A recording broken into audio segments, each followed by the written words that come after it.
Hola, ¿qué tal? Muy buenas. Bienvenidos a media hora más de Agile Ace Coffee, el espacio donde hablamos de agilidad y derivados, aquí con mi amigo Jorge Muria desde esta oficina donde veo a gente, mucha gente haciendo cosas a la vez, salvo dos que hablan tranquilamente. ¿Qué tal, Jorge? ¿Cómo estás? Muy bien, aquí como verás en un entorno problemático que siempre nos afecta, ¿no? Y hablaremos mucho de estas cosas que nos pasan por dentro. Yo creo que va a ser un capítulo guay. Bien, Yo me lo voy a gozar, yo me lo voy a gozar. sí, Fernando sí. Sánchez desde Barcelona, encantado de estar aquí en un capítulo más al que llegamos un día tarde, llegamos hoy viernes, lo de siempre, esto nunca...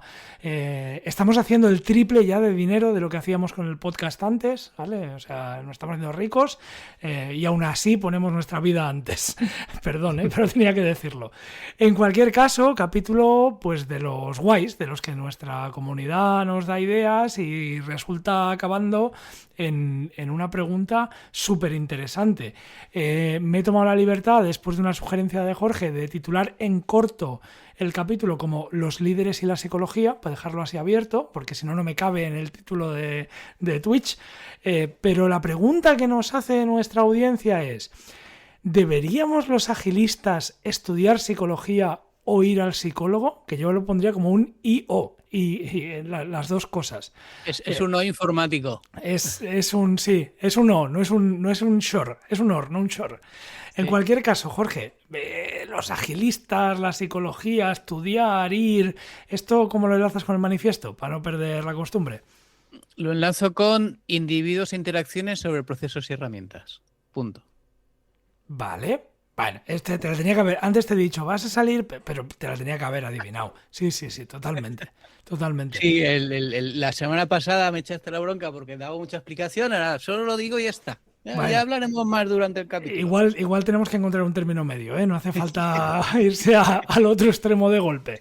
No, bromas aparte, bueno, efectivamente, ahí está la clave, ¿no? Los individuos e interacciones que no vienen con un manual de instrucciones ni todo tan claro como cuando trabajamos con procesos y herramientas, que todo está documentado, todo está cerradito y matemático. No, no, no.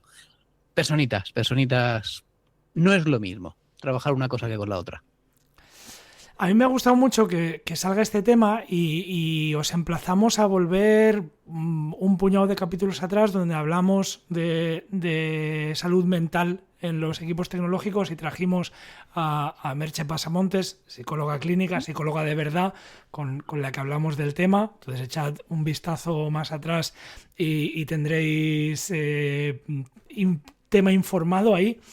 Pero el capítulo de hoy nos lleva un poco al meta, nos lleva a nosotros mismos, a agilistas, líderes, gestores de cambio, agentes de cambio en el sistema. Y lo primero que me pasa por la cabeza es algo que creo que es muy claro y que yo tengo bastante claro, que es, claro, cuántos conflictos de equipos ágiles son de proceso y cuántos en realidad son emocionales. ¿Sabes? En cuántas retros hemos estado que en realidad es una catarsis de sacar todo lo que estamos sufriendo, ¿no? Y cuántos problemas entre el PO y el Tech Lead en realidad son una lucha de egos y de poder.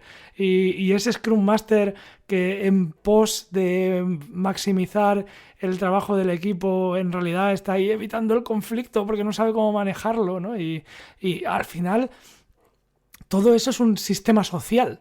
Por lo que ignorar la psicología en todo esto, pues me parece hasta ingenuo, ¿no crees, Jorge? Sí, sí, obviamente la base de la transformación son las personas, ¿no? Y realmente yo creo que me suena a un estudio de estos que la mayor parte de los problemas intrínsecos de una empresa no está ni en las herramientas ni en los procesos, ni nada de eso. Están precisamente en cómo trabajan, ¿no? En esas personitas que forman la empresa. Y cada pequeño cambio que se quiera hacer, vamos a ir cambiando mucho, como ha dicho Fernando, entre agilista y líder, porque yo creo que al final los roles son parecidos. Se intenta hacer Vamos a una... decirle personas que tenemos responsabilidad sobre el sistema en el trabajo. Uh-huh. bien. ¿Te parece? Por buscar una generalización, así que Y tampoco nadie tenemos se quede. responsabilidad también, sí, sobre el sistema y sobre las personas que forman ese sistema, efectivamente. Claro, claro, claro. Sí, sí. Entonces, la mayor parte de los problemas, los roces, incluso las cosas buenas, ¿no? Las palancas, está basado en las personas. Yo creo que intentar eh, trabajar en el cambio o en el sistema pensando que las personas somos un perfil cerrado, mm, que Pepe es igual que María, María es igual que Adolfo, es un error Mm, total. mm. Por ponernos del lado que toca, que es el lado más de la agilidad y no de la psicología, ¿no? No hacer el boca chancla 100%.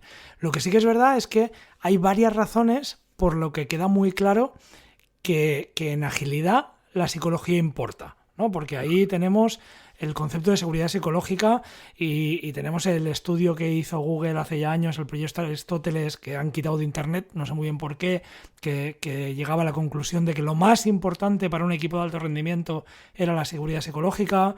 Tenemos el Five Dysfunction of a Team, en donde las dos primeras cosas de la base es la confianza y el conflicto, que son cosas extremadamente humanas y extremadamente psicológicas. Pero es que al final la seguridad psicológica es, si un equipo no se siente seguro, ni inspeccionan ni adaptan, porque no tienen ese espacio, ¿no? Entonces, sin inspección ni adaptación, no hay mejora continua real. Por lo tanto, la Ujú. seguridad psicológica enlaza con la agilidad 100%. Sí, y no hay más que hacer un poco referencia a todo lo que un poquito en nuestra bibliografía, ¿no? O las cosas que vamos aprendiendo y que además nos interesa de cómo funcionan los equipos y las personas. Hemos hecho muchísimos capítulos sobre la motivación, que es fundamental entender cómo funciona. Mm, También capítulos sobre sesgos, mm. entender cómo interpretamos la información, muchas veces errónea, sin darnos cuenta. Tema de conflictos, es decir, hay un montón de cosas que yo creo que cualquier agilista que quiere dedicarse a esto, pues tiene que tener como base. Mira, has dicho la motivación, ¿no? Y el famoso libro de Dan Pink, de Drive, que al final acababa diciendo, aunque seguramente hay sutilezas, diría diciendo que la mayoría de las personas nos motivan básicamente tres cosas, en mayor o menor medida: la maestría, la autonomía y el El propósito. propósito. Y el propósito. Todo eso, los marcos ágiles casi que lo prometen y lo promueven, pero los marcos ágiles en sí mismo no van a hacer que pase. Es necesario que las personitas que conforman el sistema estén preparadas para hacerlo. Y lo de los sesgos que tú decías, esos sesgos que al final luego hacen que tú eres muy fan de la escalera de inferencia, ¿no? Hacen que acaban que proyectemos ideas preconcebidas, y todo eso creará dinámicas inconscientes en el equipo. Y esas dinámicas, al final, son las que nos llevarán a cómo funciona el equipo. Por lo tanto, el agilista, el gestor de cambio, el líder, esa persona que está influenciando al sistema, no está trabajando con los tableros y los dashboards y los post-its en la pared. Está trabajando con comportamientos humanos, Ujú. y la psicología ahí pues ayuda. Mira, fíjate, Fernando, relacionado con nuestro capítulo de la semana anterior del Gemba, obviamente cuando bajas al Gemba, cuando bajas a los equipos, esa parte de entender qué pasa por debajo es muy importante, ¿no? Cuando ves interacciones en las reuniones o cuando ves interacciones entre dos personas, el entender el qué puede estar pasando realmente, ¿no? No quedarte en la superficie Mm, de una interacción. total, total. Y todo esto porque nos hacen una pregunta concreta, ¿eh? De, hostia, ¿deberían estas personas, los agilistas o como les llamemos, estudiar psicología? Hombre, hay argumentos a favor. Hay argumentos a favor porque todo el corpus de la psicología pues le va a ayudar a comprender mejor las dinámicas de grupo y por qué suceden y cómo piensan las personas, a facilitar conflictos de una manera más efectiva, a entender trauma organizacional, por llamarlo de alguna manera, ¿no? Que puede acabar llevando al burnout de las personas, a entender todo eso. Y hay libros ahí muy conocidos, de que si el Thinking Fast and Slow, el Drive que hemos hablado, hay varios libros que rozan la psicología, que son, creo que, muy, muy, muy recomendables. Sí. Por supuesto, también hay argumentos en contra, ¿eh? Y no sé si lo has visto, pero últimamente a mí me está saliendo bastante por LinkedIn como una oleada de psicólogos enfadados, y lo puedo entender, ¿eh? Luego, si quieres, esto lo hablamos, enfadados con la tendencia del coach, de la aparición del coach, ¿no? De repente todo el mundo es coach y de repente todo el mundo necesita un coach. Y yo entiendo que los psicólogos... Me suena a cuando nosotros informáticos, hace 20 años, nos enfadábamos de que venían los matemáticos a programar, ¿sabes? O los telecos. O los telecos venían a programar. Sí. Salvo con la excepción, perdón, porque alguien se me va a ofender, que por supuesto la psicología como disciplina clínica, como salud mental, es infinitamente más importante que picar teclas, infinitamente. Sí. Sí, a ver, obviamente, y yo también iba a comentar al respecto, aunque es muy recomendado... Mola porque me he ido por las ramas, pero no he acabado diciendo lo que pasaba con esto, que es que nunca sean terapeutas los agilistas por estudiar. Vale, dale, perdón. Sí, eso de que aunque es muy recomendado estudiar todo esto y a un agilista yo creo que le amplía esta gama de herramientas, el que sea obligatorio, obviamente, no. Y eso, yo también he oído comentarios de psicólogos, Uh-huh. un poco diciendo, es que no te tendrías que meter en estos temas sin Claro. haber estudiado psicología. Claro. Yo, a ver, aparte del agilismo, también hice en su momento un máster de coaching. Uh-huh. Y lo que es la diferencia, yo creo que está muy bien clara, ¿no? Tú has hablado de terapia. Un coach nunca va a rascar en tu pasado, que si tu padre te trataba bien o que te hacían bullying en el colegio. Creo que se ha entendido, Jorge. No sigas por ahí, que a ver lo que va a salir. No va a intentar rascar el pasado. O no debería. No debería rascar el pasado. Lo que tiene que hacer es trabajar con las herramientas presentes de la persona, ¿no? Es decir, vale.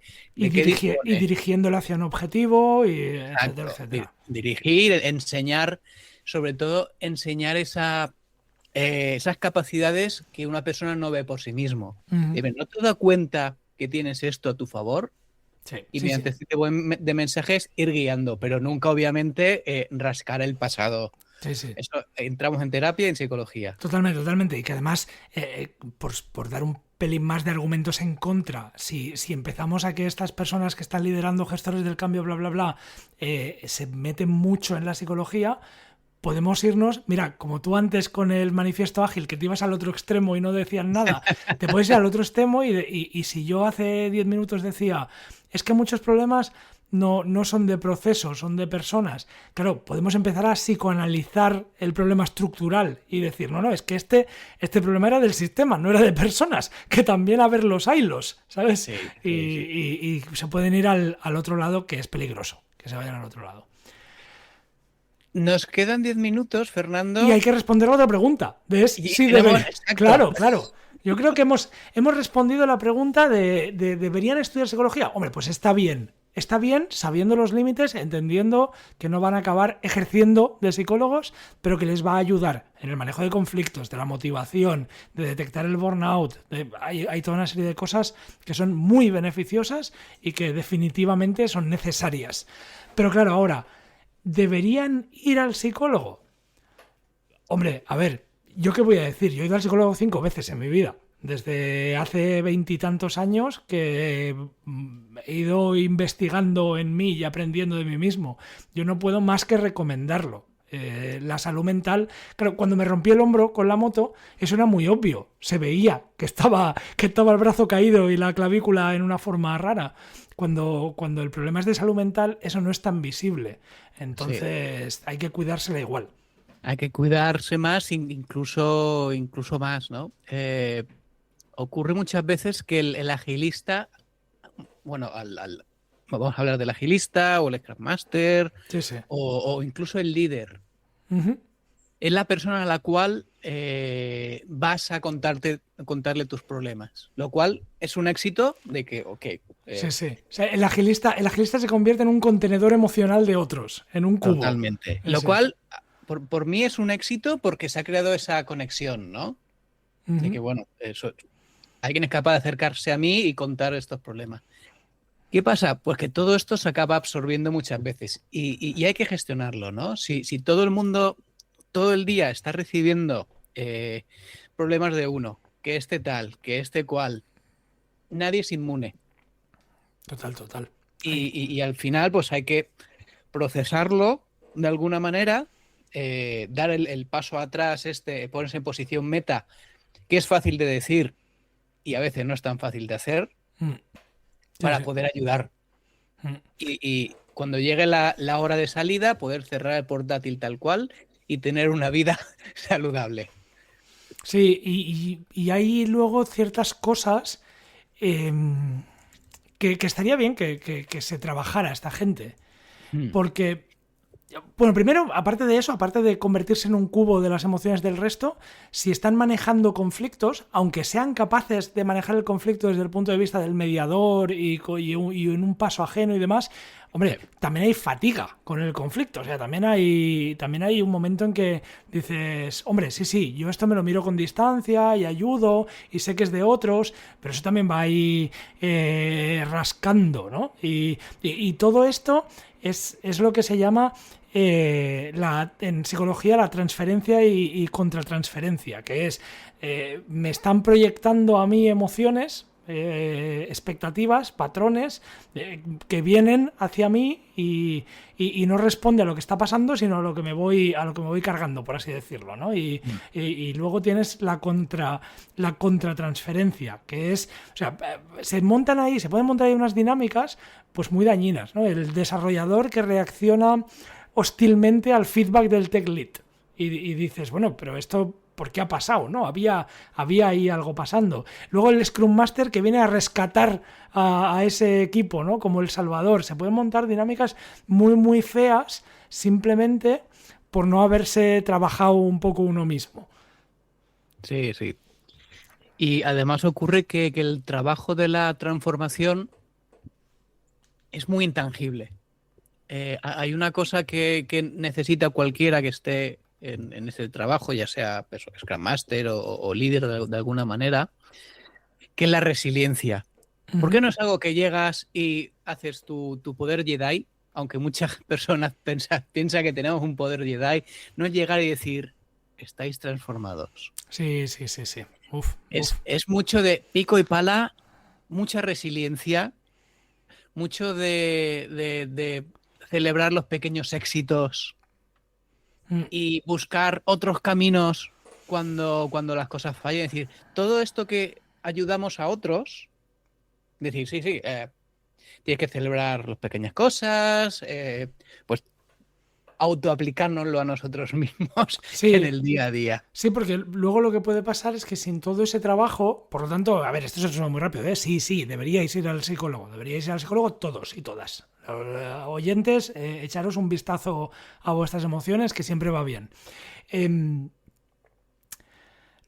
Al final, lo que puede que no te estés dando cuenta es cuántas veces estás interviniendo desde tus propias heridas, desde lo que estás sintiendo en ese momento, que no por lo que de verdad necesita el sistema, el equipo o tal, ¿no? Y jolín, ahí se puede montar una bastante buena.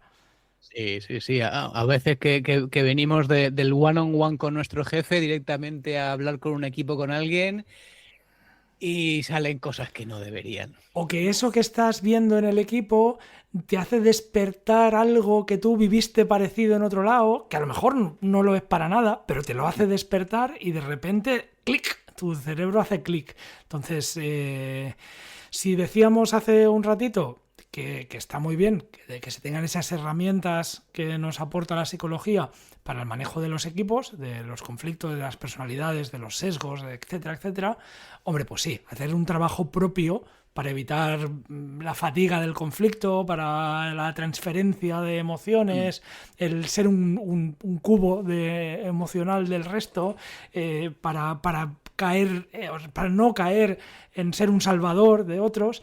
Pues hombre, estaría bien que nos lo trabajáramos un pelín también. Se ocurre también con este puesto de liderazgo que obviamente se fijan en nosotros, ¿no? Es como cuando estás en el avión, hay turbulencias y te fijas en los que están los trabajadores de allí. Sí, dices, a ver, pero los auxiliares de vuelo... ¿Están nerviosos o no están nerviosos? Ah, no, mira, siguen por ahí por el pasillo sirviendo Coca-Colas. Ah, vale. Si lo ves con sonrisas, todo va bien. Que sepas que están entrenados para sonreír siempre, ¿eh? Me estoy imaginando el escenario. Acabo de oír la risa más nerviosa a Jorge que la había escuchado nunca. No. Qué bueno. No, que me he imaginado eso, el avión cayendo a punto de morir todos, pero da igual, en plan Joker ahí.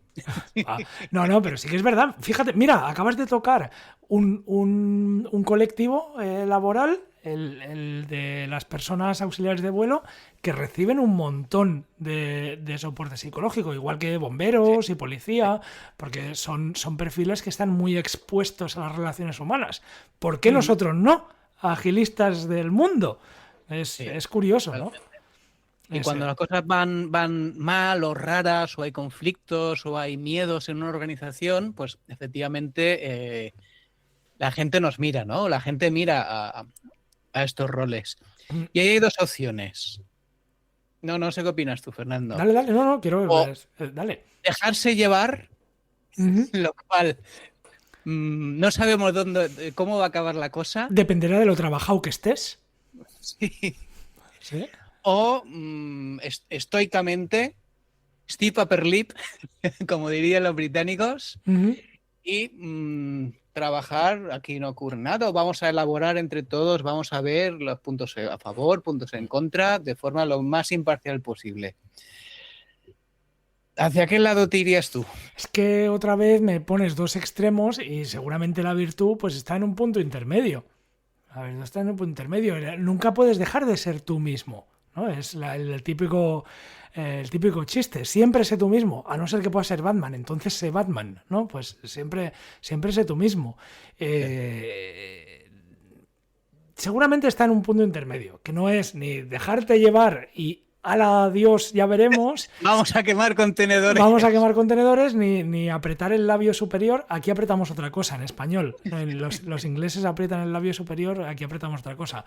Ni apretar otra cosa y decir, venga, a currar. ¿No? Ahí seguramente habrá una cosa intermedia. Sí, obviamente. Yo creo que una cosa que hay que demostrar es que somos personitas igual que el resto, Por supuesto.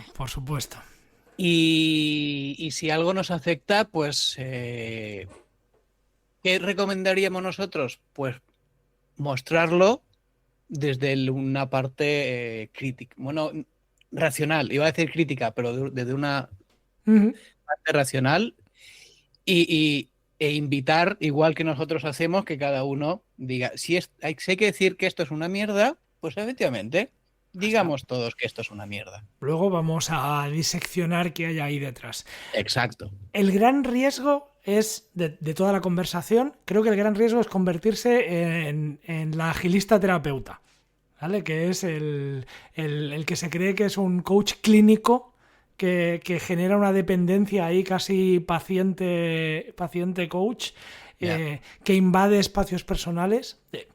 Cuidado con esto último, que lo tenía apuntado porque me parece muy importante. Yo siempre lo he dicho y abogo por ello, que vamos a trabajar mejor si conectamos a nivel personal, si creamos una relación.